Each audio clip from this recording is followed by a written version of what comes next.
But let's proceed from where we left. There's no problem.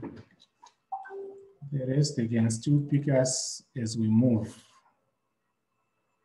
Right. So our next component that I've said we are going to deal with is the equivalent circuit of a transformer. So like we did with the operation in the determination of output parameters or values, we still start at the no load condition of our transformer. So under no load, we are saying the secondary circuit does not have any current flowing through it. Even if there will be a generated voltage, there will not be any current flowing in the secondary circuit. So what we have is the input current that we have, and it is divided into two components, which is the current through the core, which is the core current, and also the magnetizing current, which goes to the inductance. So we have two currents that are the constituents of our overall current: the magnetizing current and the core current IC, which flows in the core. So in that case, if you were to take measurements of current and voltage on our core, then the ratio of the voltage and the current would give us the core resistance R0, and the ratio of the voltage and the magnetizing current would give us the inductive reactance X0 of our transformer. So since we said those are two components of our current, we have the horizontal and the vertical component. So the horizontal component would be IC, which is the active current given by I0 cos phi. And the reactive component of the current, which is the vertical component, will be the magnetizing current I0 sine phi naught. So those will be the components of our input current in the no load condition. So if we are to represent that circuit, we can refer our parameters to the primary or to the secondary, or we can refer them both the primary and the secondary. So if we are saying our parameters are referred to the primary and the secondary, we are considering the primary side as an independent electric circuit that is only connected to the secondary circuit through the electromagnetism. And in like manner, we'll be considering the secondary side as also an independent electrical circuit, which is just coupled magnetically to the primary side. So R1 will be the primary core resistance, and X1 will be the primary core reactance. And the impedance of the primary becomes Z1. We've done that in our part 1. Then the secondary winding or coil R2 will be the secondary core resistance, and X2 secondary core reactance, and Z2 will be the impedance of the secondary side. So those two figures, they are basically the same. But like we said, the input current subdivides into the magnetizing component and also the electrical core component, which takes account of the voltage drops across the two components. So if you look at that circuit, they are magnetically coupled here. They are magnetically coupled at this point, where you have the secondary voltage and the primary voltage. E2 will be the induced voltage. E2 will be the induced voltage, V2 will be the terminal voltage, right? Then also E1 will be the voltage across the primary winding, and V1 will be the terminal voltage into the primary windings. We should see the difference.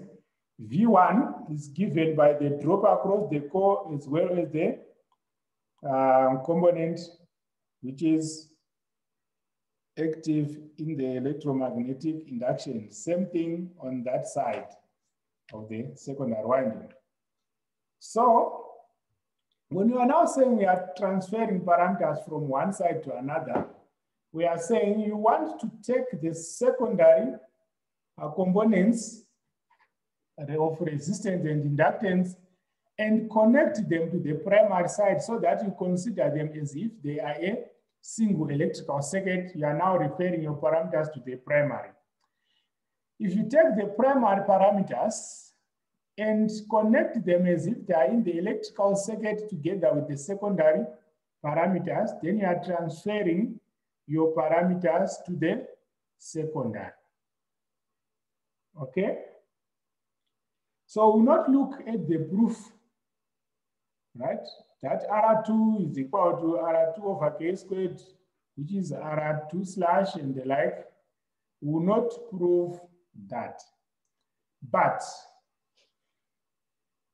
all we could do is that if the primary winding has some losses,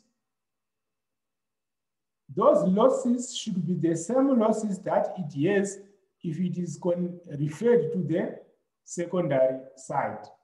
Hence, I1 squared R2 slash should be equal to I2 squared R2, and R2 slash will be equal to I2 over I1 squared R2, which is equal to R2 over K squared. R2 over K squared. Now, what is K? K will be the turns ratio of the primary over the secondary. It is the turns ratio of the primary over the secondary. So that it will be K. So R2 slash, we are saying it is the secondary core resistance referred to the primary. And we are saying it is equal to R2 over K2 squared. You can expand K2 squared and see how the ratio works. That means it will be NY R2 over N1 squared R2 over N2 squared. That will be your R2 slash, right? Then the reactance, it also uses the same ratio as well as the impedance. But remember, we said this transfer of parameters is based on the fact that we are saying a resistance on the secondary side should have the same losses even if it is connected to the primary side. So that's why when you are transferring the resistances, you are finding the squared term, the K squared term, because of the power component. But when you come to voltages, voltage is no squared relationship to the power. That's why E2 slash will be equal to E2 over K, and I2 slash will be K times I2. And like I said, K will be equal to N2 over N1. So what it simply means now is that when you are now analyzing your circuit, you take the voltage across the primary winding to be equal to E2 slash. In the end, you can analyze the circuit to the right using E1 as the voltage there.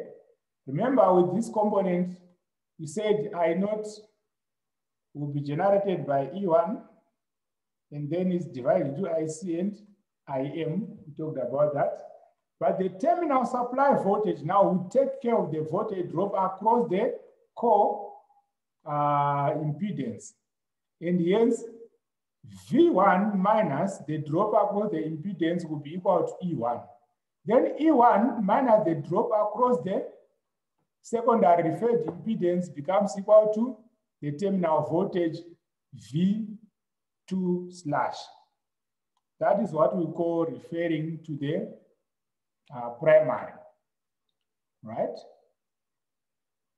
So if we are now transferring primary side parameters to the secondary, in the resistance and impedances, we are multiplying by AK squared, right?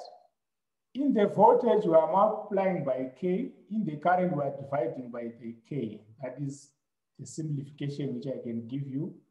Resistance, reactance, and impedance of the primary, you multiply by K squared to get the value referred to the secondary.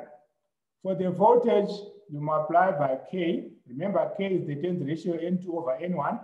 For the current, you divide by K, and then that is all what you get when you are now referring the primary parameters to the secondary, right?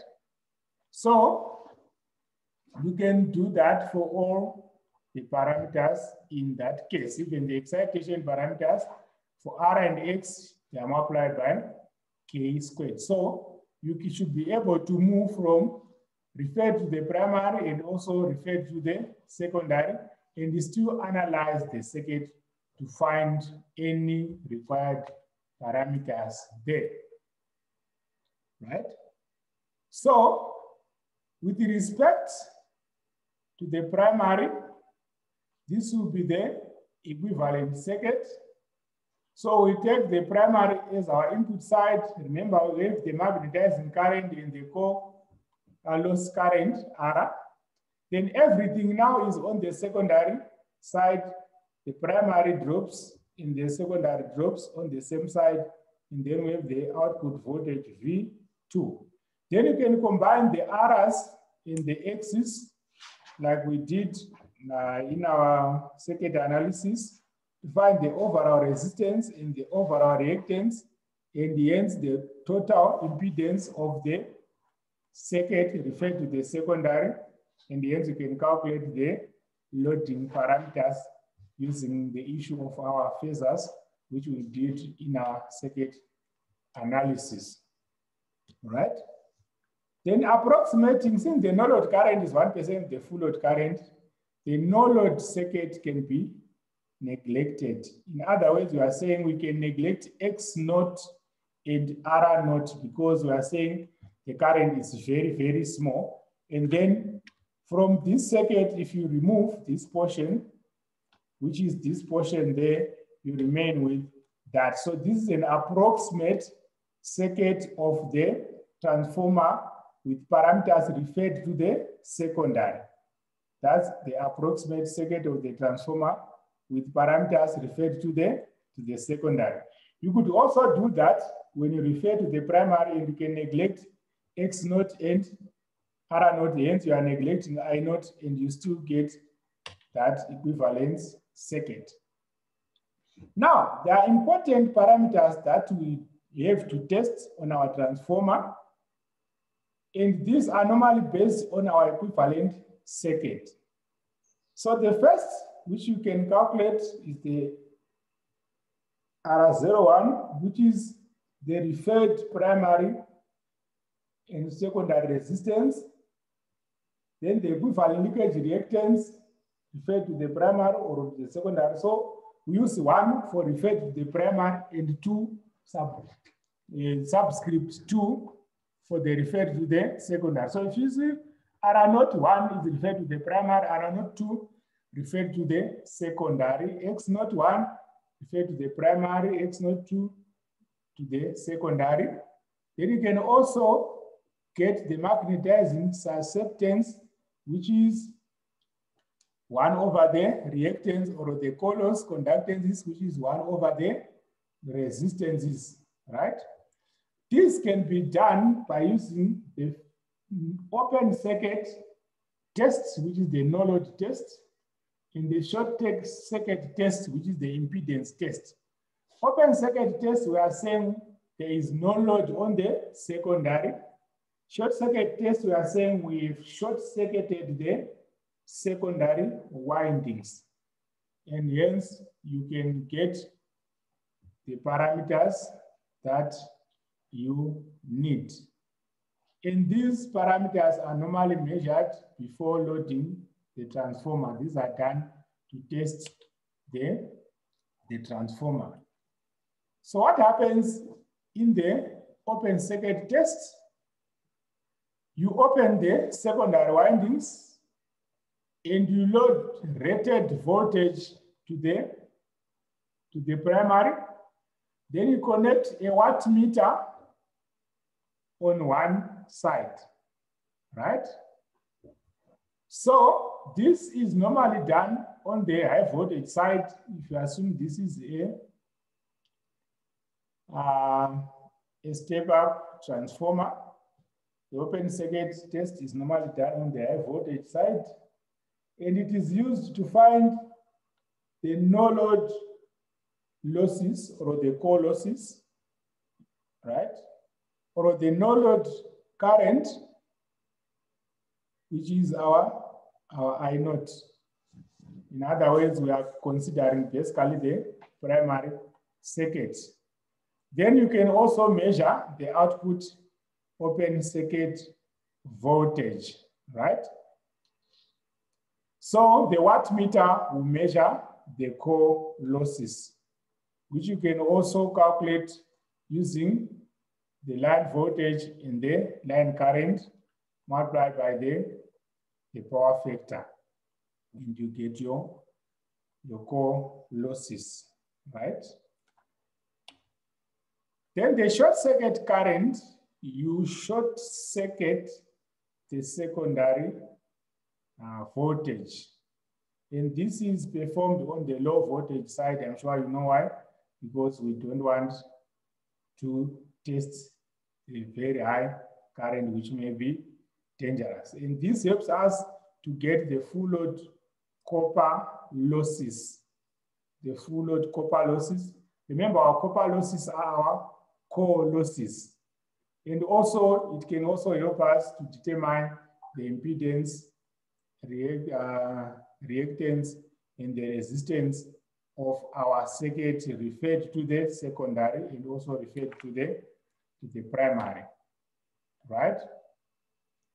So you also will find the full load copper losses, right? So if you measure the short circuit current multiplied by the overall resistance referred to the primary, you get the full load copper losses. And from there, you can determine your reactance from your resistance and your impedances.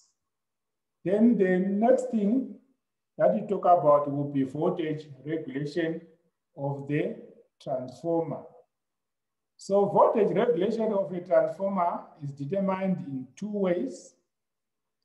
The first way, we have what is called the upward voltage regulation, where we say the no-load voltage minus the full load voltage over the full load voltage is a percentage, that's the upward voltage regulation.